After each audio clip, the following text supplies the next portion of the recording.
Winter was coming, and the forest animals were busy gathering food for the chilly months. Spike, a little hedgehog, was no exception. He hummed cheerfully, dragging a small pile of berries and nuts back to his cozy burrow. Just as Spike turned a corner, thud. He accidentally bumped into Bella the bunny, sending his hard-earned food tumbling onto the ground. Hey! It's not my fault! You were in the way! Other animals passing by paused to watch, their curious eyes making Spike feel even more uneasy. Bella stayed quiet, her ears drooping slightly. Spike could feel tight in his chest, but he wasn't sure what to do. Instead, he grabbed his food and scurried off, pretending nothing had happened. On the way home, Spike couldn't shake the strange feeling in his chest. He felt like something wasn't right. Why is Bella so quiet? She's upset, Spike. You bumped into her, and it seemed like you didn't care. Why didn't you apologize? But it wasn't on purpose. Why should I apologize for something I didn't mean to do? Sometimes saying sorry isn't about being at fault. It's about caring for how the other person feels. But what if Bella doesn't forgive me? An honest apology isn't about guarantees, Spike. It's about being kind and doing the right thing. Determined to make things better, Spike decided to apologize. But his nerves got the best of his as he approached Bella near her burrow. Bella, I guess I'm sorry about what happened. But, you were kinda in the way. So it's not all my fault. That doesn't sound like you mean it, Spike. But I said sorry. Bella shook her head and hopped away, leaving Spike feeling worse. When Spike arrived home, he sat down with Grandpa Hedgehog, and he listened as Spike explained the situation. I don't get it. Why do I have to say sorry? I didn't knock her over on purpose. Spike, apologies aren't about assigning blame. They're about understanding. Do you know how Bella feels? I guess. She feels hurt and thinks I don't care. Exactly. A meaningful apology means recognizing what you did and why it hurt and wanting to make it right. You can't fix everything, but you can show that you care. So I need to tell Bella I'm sorry because I care, not just because I want her to stop being upset. Now you're getting it, Spike. The next morning, Spike found Bella eating grass by the bushes. Taking a deep breath, he approached her. Bella, I want to say I'm really sorry for bumping into you yesterday. I wasn't paying attention, and I didn't think about how you felt.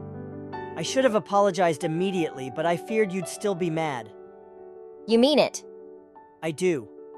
I care about how you feel, and I'd like to make it up to you. Maybe we can gather food together for the winter.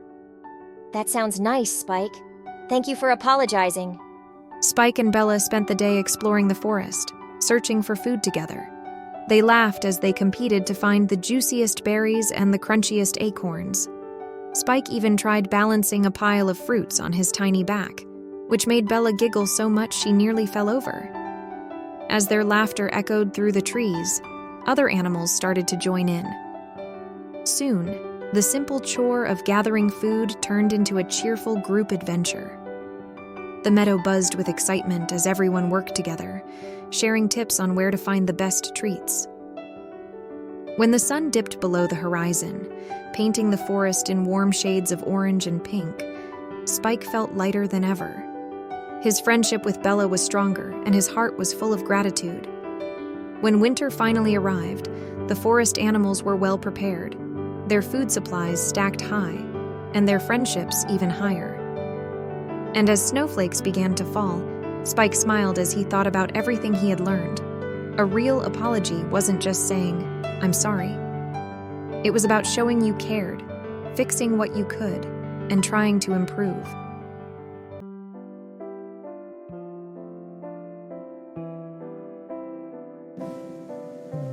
Sammy the shark lived in Coral Cove, a beautiful underwater world full of color and life. The coral reefs glowed in bright shades, the seaweed swayed like dancers, and the sea creatures were always cheerful. Sammy was usually kind, polite, and thoughtful. But today, something was different. Sammy's day started badly when he discovered his favorite shell collection was missing. Where are my shells? Then, to make matters worse, His little brother accidentally spilled seaweed all over Sammy's fins. Stop being so clumsy. Sammy yelled, slamming his tail into the sandy ocean floor. His family stared at him, confused by his sudden anger. Frustrated, Sammy swam away, not noticing how his bad mood affected others. A little crab waved cheerfully at him as he passed by. Good morning, Sammy. Not now. The crab scurried away, looking sad. Sammy didn't realize how his anger spread like a storm throughout Coral Cove. Later that day, Lucy the lobster invited Sammy to play hide and seek. Sammy agreed, but his large body made it hard for him to hide, and he was always found quickly. This game is dumb. Suddenly, a strange, smelly cloud began to form around him. It swirled and grew darker with every angry word Sammy said. What's happening to me? Sammy wondered as the cloud thickened. The stink made him feel even more upset. Sammy, are you okay? I don't know. Sammy swam away to hide in a quiet cave, hoping to escape the smell. But no matter how far he went, the smelly cloud followed him. Go away. Sammy, we've been looking everywhere for you. What's wrong? I don't know. I feel angry and frustrated, and now this horrible smell won't leave me alone. That smell is your anger, Sammy. It's following you because you haven't dealt with it yet. Let's figure this out together. Sammy's friends joined in to accompany him. Lucy the lobster and Benny the blowfish made funny faces and told jokes, trying to make Sammy laugh. Slowly, Sammy began to feel a little better. The smelly cloud around him seemed to shrink just a bit. Sammy went home with his parents and discussed what happened. Sammy, can you tell us why you felt so upset? I was mad about losing my shells, and then when my brother spilled seaweed, it made me even angrier. That's a good start. Naming your feelings helps you understand them. Anger, frustration, and sadness, they're all normal. But we need to handle them in healthy ways.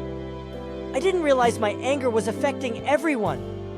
That's an important step. Now let's learn how to manage your feelings next time. Sammy's parents taught him simple ways to calm down when he felt upset. First, take a deep breath, in through your gills, and out slowly. That feels better already. Next, use words to explain how you feel. For example, say, I'm upset because, instead of yelling. I'm upset because I lost my shells. Perfect. If you're still upset, try swimming in circles to use your energy. That sounds fun. Sammy felt ready to make things right. He found his little brother and said, I'm sorry I yelled at you yesterday. I was upset, but it wasn't your fault. It's okay, Sammy. Sammy spent the day apologizing to his friends. He helped the crab collect shiny stones and played hide and seek with Lucy again, laughing even when he was found quickly. As the day went on, Sammy noticed something amazing. The smelly cloud got smaller and smaller until it completely disappeared. I feel so much lighter. Sammy swam home to share his success with his parents. I did it. I used the tricks you taught me, and the smell disappeared. We're so happy for you, Sammy. Everyone gets angry sometimes, but what matters is how you handle it. Sammy nodded. Sammy knew he had grown up. He was no longer just a grumpy shark. He could become a kind and understanding friend, always ready to help others with the tricks he had learned.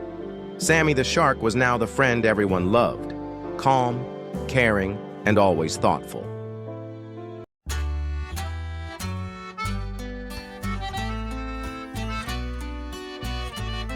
Polly the mouse was well known in town, but not for a good reason. Polly thought politeness was boring and unnecessary. She never said please or thank you. Instead, she barked out orders like, "Give me that cheese or pass me the crayons." Her family and friends often whispered about her rude behavior. Why can't you just use kind words? But Polly didn't care. I don't need fancy words to get what I want. Little did she know, her attitude would lead her into awkward adventures. One sunny Saturday, Polly's family visited Ms. Millie, their kind neighbor known for her delicious cookies. When she entered the cozy kitchen, Polly's nose twitched at the sweet smell of freshly baked chocolate chip cookies. Her eyes widened with excitement when she saw a plate piled high with warm, gooey treats. Give me one! What's the magic word, Polly? Magic word? What magic word? She means you should say please, Polly. Ugh, fine. Please give me a cookie. Ms. Millie handed her a cookie, but Polly couldn't help noticing that Ms. Millie's usual warm smile seemed smaller this time. Why does everyone make such a big deal about one little word? Later that afternoon, Polly's eyes landed on a stunning feathered decoration hanging on Ms. Millie's wall. The feathers shimmered in the sunlight, sparkling like tiny jewels. Polly felt an irresistible urge to touch it. Let me see it. Ms. Millie quickly stepped forward and gently pulled the decoration out of reach. Polite mice ask with kind words. I just want to look at it. If you want something, you should always say, please, Polly. Why does everyone care so much about this silly word? Frustrated and feeling misunderstood, Polly scurried back to her family, mumbling under her breath. It was a very confusing day for the rude little mouse. The next day at school, Polly saw her sister enjoying a delicious slice of carrot cake during lunch. The carrot cake was Polly's favorite. Give me a bite. That's not very nice, Polly. Try asking politely. Fine. Please, can I have a bite of your cake? Her sister smiled and handed her a small piece. For the first time, Polly noticed something strange. When she said, please, her sister seemed happy to share. Could this little word work better than her usual demands? That afternoon, Polly's teacher made an exciting announcement. Class, we're introducing a new award, the Politeness Star. It's a shiny gold badge for students who always use polite words like please and thank you. I'm going to win that. After that, Polly began practicing saying please everywhere she went. Please pass me the pencil. Please, can I have another piece of cheese? The more Polly used polite words, the easier it became. And something surprising happened. Her family and friends started smiling at her more. They even called her the polite mouse. A week later, the entire school gathered for the town awards. Polly's tail twitched with excitement as the principal stepped onto the stage. This year's Politeness Star goes to Polly the Mouse. Polly climbed onto the stage, her whiskers quivering with pride. The shiny gold badge sparkled as the principal pinned it to her chest. Thank you. Using polite words like please and thank you isn't just about getting what you want. It's about showing kindness and respect to others. The crowd cheered. Polly had become a role model for politeness in town. From that day on, Polly made it her mission to use polite words daily. She noticed how much happier everyone was around her. Her family, friends, and even strangers were kinder and more willing to help. Polly realized that polite words were like magic, making the world brighter and friendlier. Whenever a young mouse forgot to say please, Polly would tap her shiny politeness star and remind them with a smile. Remember, the magic word is please. And so, Polly the polite mouse became a legend in town, proving that good manners can truly make a big difference.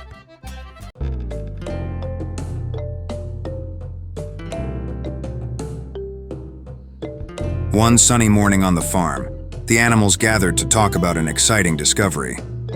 The sheep had found a mysterious tunnel near the barn. It was dark and deep, and no one knew where it led. We should explore it. What if there are scary things inside? I'll go in. I'm not afraid. Are you sure, Coco? It looks really dark in there. I'll be brave. I want to see what's inside. The animals gathered at the tunnel's entrance to cheer her on. You can do it, Coco. Coco took a deep breath and stepped into the tunnel. The tunnel was colder and darker than Coco expected. Her little claws clicked on the stone floor as she walked cautiously. Shadows danced on the walls, and strange sounds echoed in the distance. I can do this. A sudden rustling noise made her freeze. Her feathers stood on end. What was that? Who's there? To her relief, it was just a friendly mouse scurrying by. Don't worry, little chicken. It's safe ahead. Thank you, friend. After what felt like forever, Coco saw a soft glowing light ahead. She ran toward it, her excitement growing with each step. When she reached the end of the tunnel, she gasped in amazement. The walls sparkled with tiny crystals, shining like stars. A small underground stream bubbled nearby, reflecting the shimmering light. This is incredible. They'll never believe this. The journey back felt shorter, though the tunnel was just as dark. Coco was no longer scared. She hummed cheerily as she walked, her confidence growing with each step. When she finally emerged into the sunlight, the animals cheered loudly. Coco, you're back. What did you see? Coco's eyes sparkled as she described the glittering crystals and the bubbling stream. It's so beautiful. You all have to see it. Wow, Coco, you're so brave. I was scared at first, but being brave doesn't mean you're not afraid. It means you keep going even when you are. Then the animals decided to explore the tunnel together. With Coco leading the way, they felt braver and more excited. When they reached the sparkling end of the tunnel, everyone gasped in awe. You were right, Coco. This is amazing. The animals laughed, played, and admired the magical place. Coco felt proud, not because she was the first to explore, but because she had helped her friends be brave too. Coco discovered that being brave didn't mean never feeling scared. It meant facing your fears and giving your best, even when your heart thumped like a drum. And that realization made her feel like a true hero. And Coco, the once timid little chicken, became the farm's little cheerleader of courage. Whenever someone felt nervous or unsure, Coco would flap her tiny wings and say, It's okay to feel scared, but you can still be brave. The animals on the farm started to notice the change in themselves. The lamb dared to cross the wobbly bridge, the ducklings tried swimming in the deeper part of the pond, and even the shy little pig volunteered to lead a game. The farm was never the same again. It was now filled with courage, laughter, and the sound of animals cheering each other on. Everyone started taking small steps to be a little braver every day.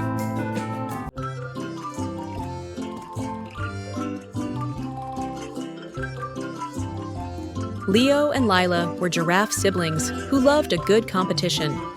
Whether it was running, spotting birds, or counting animals, they were always trying to outdo each other. I can run faster than you! Oh yeah? Well, I can spot birds in the trees better than you. From sunrise to sunset, they challenged each other in every possible way. Their parents, Mr. and Mrs. Giraffe, often sighed as they watched their children's endless rivalry. They knew Leo and Lila were both talented, but they wished their kids would learn something even more important: how to work together. One evening, Mr. and Mrs. Giraffe gathered their children under a towering baobab tree. We have a special challenge for you. Leo and Lila perked up. A new challenge? This sounded exciting. Deep in the savannah, there is a hidden puzzle made of stones. Solve it, and you'll unlock a special surprise. Leo and Lila's eyes sparkled with curiosity. But there's a rule. You must work together. If one of you gives up, you both lose. Leo and Lila exchanged glances. Work together? That didn't sound as fun as beating each other, but the mystery of the challenge was too tempting to resist, so they nodded in agreement. Leo and Lila set off across the vast savannah the next morning, eager to prove themselves. At first, their competitive nature took over. Leo sprinted ahead, kicking up dust behind him. Lila felt annoyed. Slow down! You'll miss the clues. They soon arrived at a river. Leo wanted to jump across a series of stepping stones, while Lila preferred to walk along the bank to find a safer crossing. We're wasting time! Maybe we should try listening to each other. They realized they weren't making progress alone. Combining their ideas, Leo used his long neck to scout a shallow spot, and Lila gathered nearby stones to create an easier path. Together, they safely made it to the other side. For the first time, they saw the value of teamwork. After trekking for hours, they finally arrived at a clearing where weeds surrounded a large stone. In the center of the clearing was a wooden sign: "Work together to find the way." A puzzle! We have to figure out the pattern. Maybe we need to step on them in the right order. They tried stepping randomly, but nothing happened. Frustrated, Leo was about to give up when Lila had a thought. What if we match the stones to our spots? They carefully stepped on the stones that mirrored the patterns on their fur. The large stone shifted with a satisfying click, revealing a hidden hole. Inside, they found a beautifully woven bracelet made of golden grass and tiny beads. A friendship bracelet. I guess it's a prize for teamwork. Feeling triumphant, they started their journey home, proudly carrying their prize. But as they climbed a hill, Lila tripped. The bracelet tumbled from her grasp, rolling down the slope at an alarming speed. They dashed after it, but the hill was steep and rocky. Oh no! We need a plan! I'll watch where it goes. You run ahead and try to stop it. Leo nodded and sprinted ahead, his long legs giving him an advantage. Lila shouted directions as the bracelet bounced from rock to rock. With one final leap, Leo caught it just before it landed in a thorny bush. Panting but victorious, they exchanged a smile. Nice teamwork! Yeah, maybe we make a good team after all. When they finally returned home, their parents were waiting for them. You did it. And we did it together. For the first time, Leo and Lila felt something even better than personal victory: success through teamwork. From that day on, they still enjoyed friendly competitions, but they also learned to support each other. They realized true victory wasn't about being the best alone, but achieving something great together. The challenge had taught them the power of cooperation, trust, and friendship, lessons they would carry in their hearts forever.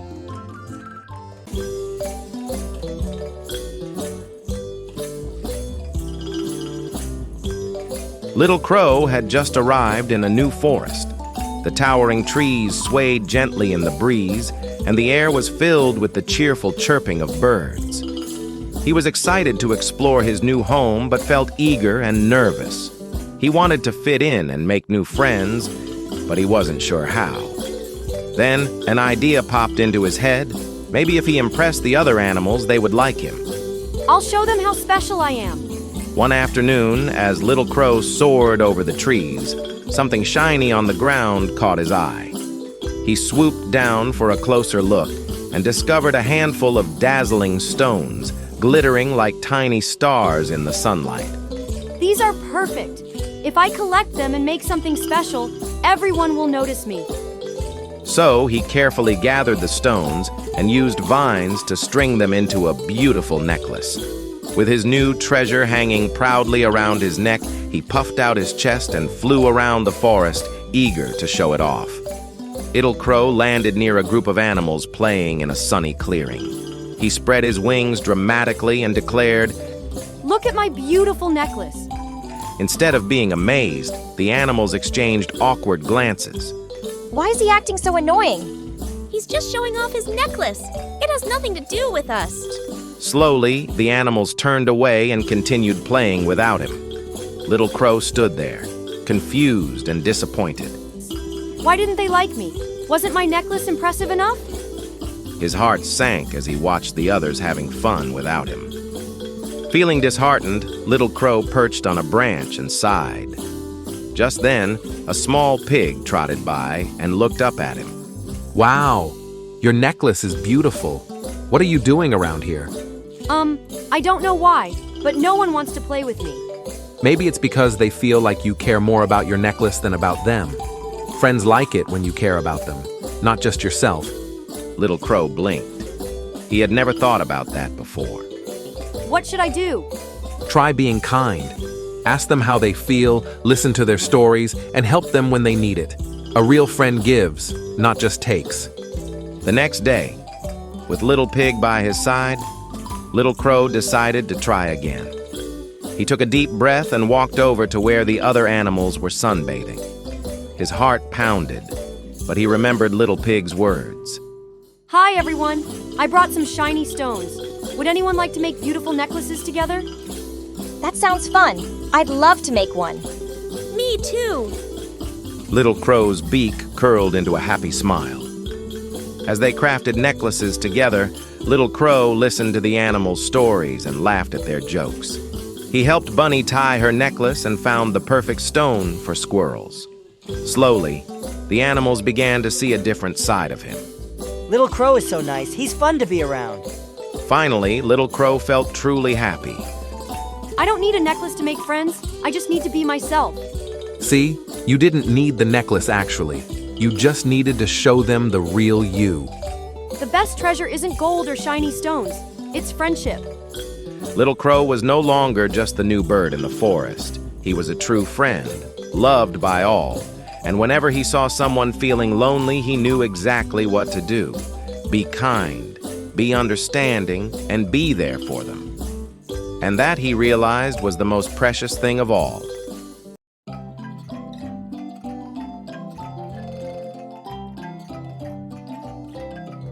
Deep in the jungle's heart was a little monkey named Max. Max was the most mischievous monkey around. He loved pulling jokes, and no one was safe from his tricks.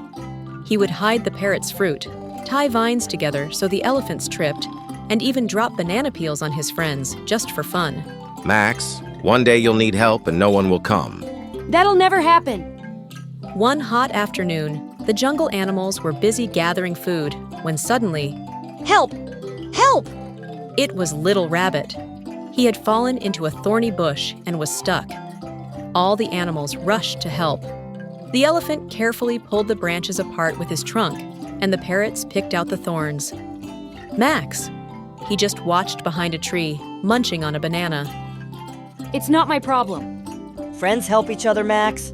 Max just shrugged and swung away.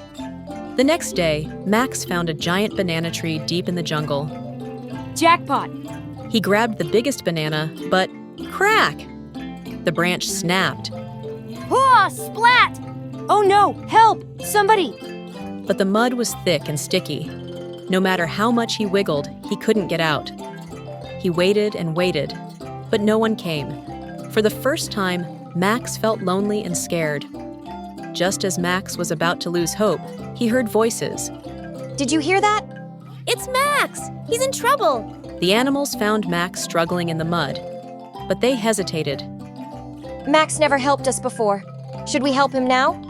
Of course. Even if he was naughty, we won't leave him stuck. Friends help each other. Working together, Elephant used his trunk to pull Max, while the parrots and rabbit cleared the mud. With one big heave, Max was free. Max sat on the ground, covered in mud, but full of gratitude. Thank you! I was so scared. I thought no one would come. Now you know how it feels to need help. I've been selfish. I never helped anyone, but you still saved me. I'm really sorry. The animals looked at each other. Max really meant it. It's okay, but no more pranks. No more pranks, I promise. From that day on, Max changed. He still loved having fun, but now he used his energy to help his friends.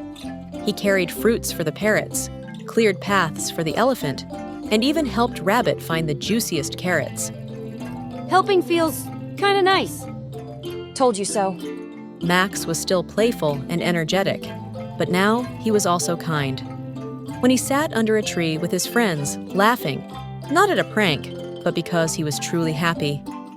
Helping others is way more fun than playing tricks. See? Kindness always comes back to you. And for once, Max agreed.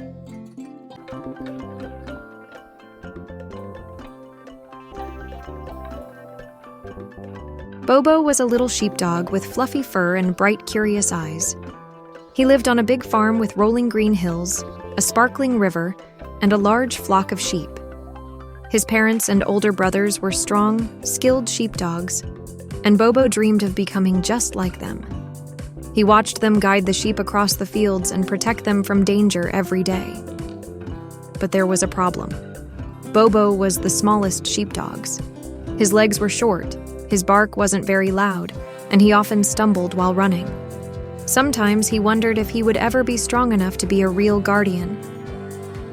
One day, Father Sheepdog gathered all the young puppies on the farm. A great guardian must be brave, strong, and never give up. Bobo's tail wagged with excitement. This is my chance! The young sheepdogs raced across the field to practice. Bobo ran as fast as he could, but his tiny legs couldn't keep up.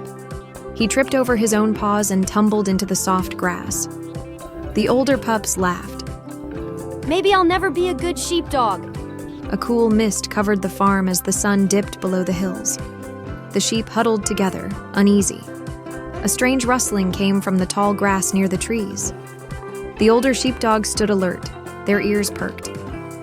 Bobo wanted to help. He took a deep breath and stepped forward. But just as he reached the flock, a sudden flurry of wings burst from the grass. A family of wild turkeys flapped into the air with loud squawks. Startled, Bobo yelped and darted behind a haystack. Scared of a few birds? Maybe I'm not brave enough to be a guardian. Bobo lay awake in the barn. He replayed the moment in his head. I should have stayed. I should have been brave. Courage isn't about never feeling scared, it's about facing fear and trying again. Bobo's ears perked up. Maybe yesterday didn't define him. Maybe today was another chance to prove himself. The next morning, Father Sheepdog called the young sheepdogs for training. Today you will guide the sheep. Bobo's brothers moved confidently, barking and circling the sheep. The flock followed them with ease. Go this way, sheep. But the sheep ignored him. He ran left, but they ran right. He jumped in front of them, but they scattered in all directions. Why is this so hard? You don't have to be like the others. Find your own way. Bobo thought. His brothers were big and loud, but he was small and gentle. Maybe he could use that. Instead of barking, Bobo moved calmly. He nudged the sheep softly, guiding them with patience. To his surprise, the sheep started following him. Bobo's eyes lit up. I did it! As the sky darkened, Father Sheepdog suddenly stood up. A lamb is missing. The older dogs searched everywhere, but they couldn't find it. Bobo's ears perked up. He remembered hearing a faint bleat near the woods earlier. I think I know where the lamb is. The forest was dark, but Bobo didn't stop. He sniffled the air and followed the soft cries. Soon, he spotted the little lamb tangled in some bushes. Don't worry. He used his small size to squeeze through the branches. Carefully, he nibbled and tugged at the twigs until the lamb was free. Bobo trotted back to the farm with the lamb by his side, his heart swelling with pride. You didn't give up, Bobo. That makes you a true guardian. As days passed, Bobo grew more confident. He learned to guide the sheep in his own way. He wasn't the fastest, but he was patient. He wasn't the biggest, but he was clever. A strong wind shook the trees one day, sending the sheep into a panic. The older dogs barked loudly, trying to control them, but the sheep only became more frightened. Bobo remembered his mother's advice. Find your own way. Instead of barking, he moved gently, using soft, reassuring sounds. Slowly, the sheep began to calm down and gather together. You've become a great guardian, Bobo. Not by being the strongest, but by using your heart and mind. Bobo had finally become a true sheepdog. He still faced challenges, but he never gave up. Whenever he felt small or afraid, he reminded himself, being brave doesn't mean never being scared. It means trying again, even when things are tough. Standing proudly beside the sheep, Bobo knew that his strength wasn't in his size, but in his determination, kindness, and heart. And that made him truly mighty.